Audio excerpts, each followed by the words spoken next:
Welcome back to this special episode of INC News World. We're commemorating the 108th anniversary of the Church of Christ and the victories God granted to His people in the past year. Through God's commissioning of Brother Felix Y. Manalo, the one whom Church of Christ members believe as his messenger, the Church of Christ was first preached in the Philippines and later registered with the Philippine government on July 27, 1914. 108 years later, it stands tall in over 160 countries and territories. God never abandoned him, just as it was prophesied in the Holy Scriptures. The same God that upheld the Church of Christ's first executive minister remains with the current executive minister and its members today. With the guidance of the church administration, we are constantly reminded to turn to God for hope and that we are not alone. For this last part of our special, let's look into two brave individuals, though different in age, that carried out the same conviction in their faith by putting their trust in the power of prayer. In Boise, Idaho, though a woman with her husband struggled to come to terms when she was diagnosed with cancer, they looked for help where they could and found it at the right time.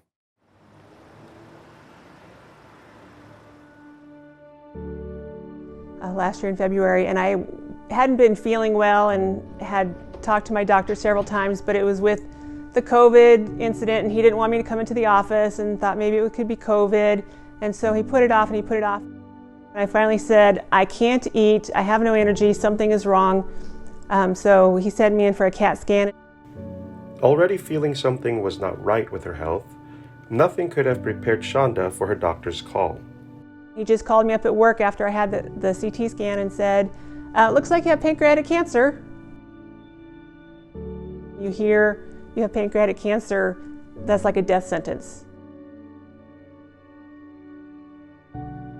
Faced with such bleak news that could have easily broken her spirit, she tried to hold on to hope. I immediately just put myself in God's hands. I know there's a reason for this. I don't know what it is. I don't know if there's something else that I have to do. Things just changed when I got my cancer diagnosis.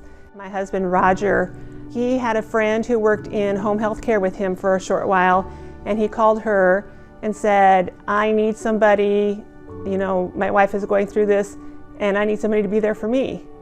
And she gave him Sister Imelda's number. With another life-changing phone call, this time changing the spiritual life of not only her husband, Roger. Sister Imelda, who introduced him to Brother Nerio of the Church of Christ, and Brother Nerio called Roger and said, let's set up some meetings, let's have some Bible studies and talk to you. I didn't know what he was doing, but I sat next to him while he had all of his Bible study lessons and listened to what he was learning and to what he was being taught and asking him questions as he went through it. Together with her husband, Shonda began listening more to the Bible-based teachings inside the Church of Christ. It all makes sense. No matter what question I asked Brother Nerio as he was teaching or after he was teaching and I would send him a message, he always said, look at this verse in the Bible, Sister Shonda. Look at this verse. Look at God's words. Focusing on God, fully understanding and accepting the teachings inside the Church of Christ, Shonda and her husband were then baptized inside the Church of Christ. My husband was baptized in May and I didn't get baptized until August. I knew so many good things were going to happen in our lives together and that I would have so many brothers and sisters in Christ. And I see so many people who are devastated by cancer, people who were getting treatments and were sick and seemed alone and had no hope. And I never felt that way. From the day I was diagnosed, I didn't think I have no hope. I thought this is when you have to show your faith in God and trust in Him. Despite her cancer diagnosis, by fully placing her trust in God, Shonda was led where she truly needed to be, a member of the Church of Christ. And the more I became involved in the Church of Christ and going to the worship service, the more I felt I'm going to be okay. Whichever direction I go, I'm going to be okay because God is with me on this. Through the Church of Christ, Shonda learned how to fully place her trust in God, always thankful no matter what. I had surgery June 2nd. When I got on the operating table, I went in and I had no fears, I had no worries. If I died, I knew I was going to be saved because I belonged to the one true Church of Christ. And I don't know that I would have had that faith and that belief feeling if I was not a member of the Church of Christ.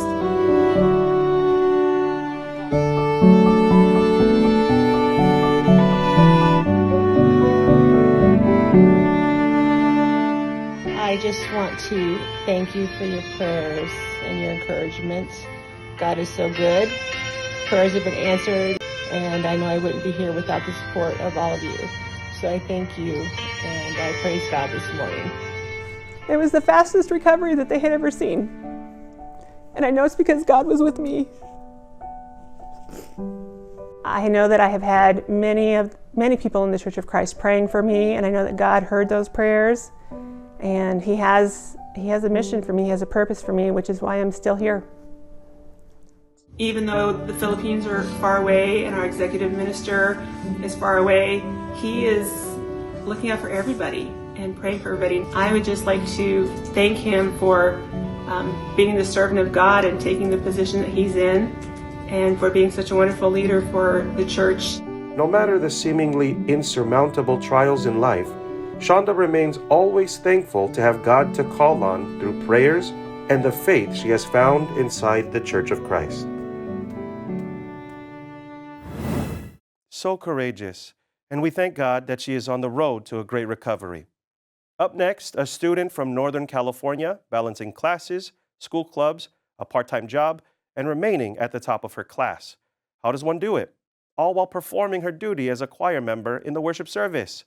Let's take a look.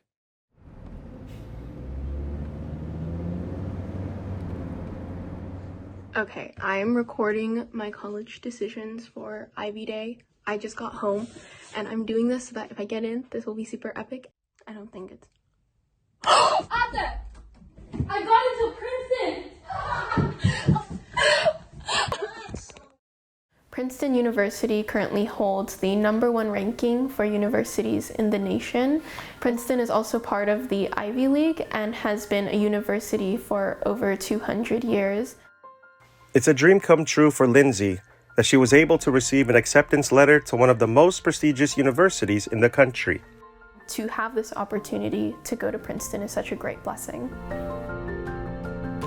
Lindsay, a newly high school graduate, has come a long way in her academic journey. And along the way, her inspiration in pursuing academic success also evolved into the passion to learn. It became more than just doing well in school and having good grades, but also genuinely enjoying learning and being willing to pursue my curiosity. Stepping out of that comfort zone and challenging myself to do public speaking, even though it was something that terrified me a lot, it was building my confidence. Ask yourself, what questions do you have for the world, for your community, for yourself?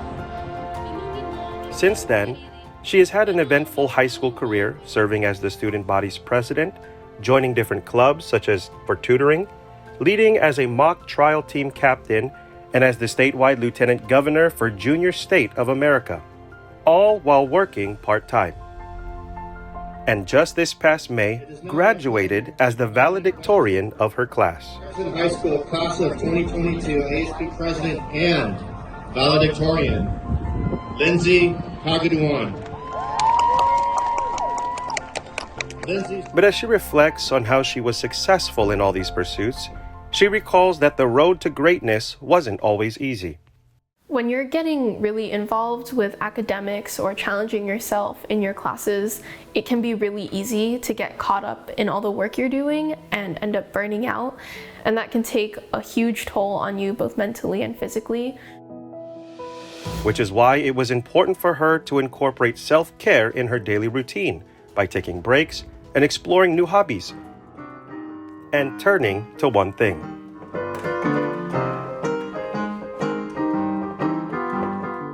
Being able to turn to prayer, it became a feeling of solace for me, because I knew that after praying that everything was going to be okay, because I was just putting everything into God's plan.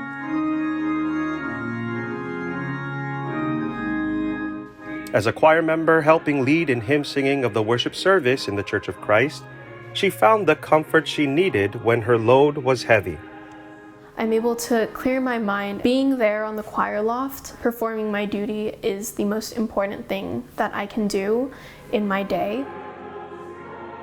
And it is from her upbringing in the ministry, her dad a minister of the gospel, where she learned to put all her trust in God while dedicating herself fully to her duties in the church.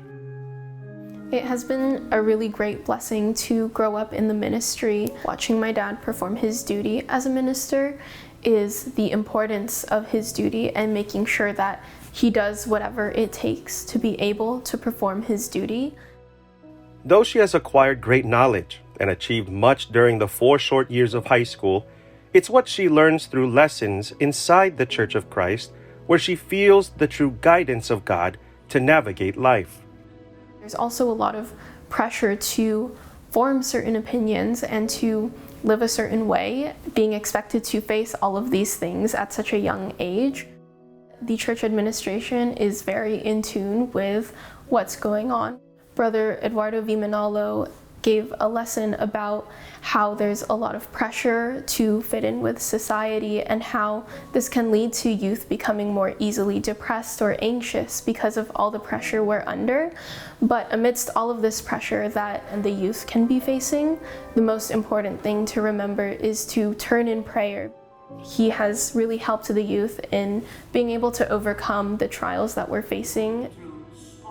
Brother Eduardo V. Manalo, thank you po for all of the love and care that you have shown to members of the Church of Christ, especially to the youth brethren in the church. As we grow up, you continue to teach us how to be active members in the faith and to always put our membership above everything else. And as the 108th anniversary of the Church of Christ approaches, she is thankful for the faith she has.